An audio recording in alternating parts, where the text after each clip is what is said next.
Hi, everyone. Thank you for joining us for this installment of the California Employment News, an informative video and podcast resource offered by the Labor Employment Group here at Weintraub Tobin. My name is Nikki Mahmoudi, and I'm an associate in the firm's Labor and Employment Group, and today I'm joined by my colleague, Chris Horsley. Today, we're going to be providing a quick minimum wage update at the local level.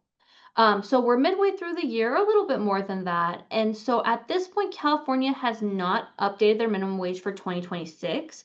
We're just providing an update on some local jurisdictions that have.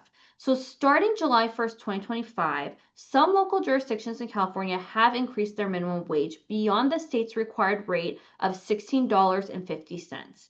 Now, note, when a jurisdiction has a minimum wage and it's higher than the state minimum wage, we want to go with that number.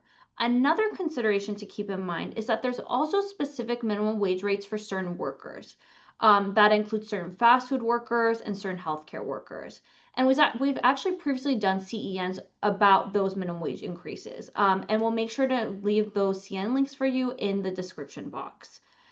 Keeping that in mind, Chris, can you give me an idea of some of the general minimum wage increases we've seen at the local level? Of course, I can give you a few examples in Northern California. So as of July 1st, 2025, both San Francisco and Berkeley have increased their minimum wage to $19.18 per hour. Then in Emeryville, we have among the highest minimum wage in the state of California with a minimum wage of around $19.90 per hour.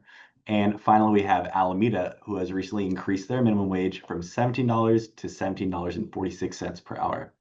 Remember, if any of these numbers are higher than the state minimum wage, we want to go with that number instead. And that's it for now. You can continue to find our video series and podcast through the lelawblog.com or on the Weintraub Tobin YouTube channel. Thank you everyone for joining us, and we look forward to reconnecting with you in the next edition of California Employment News.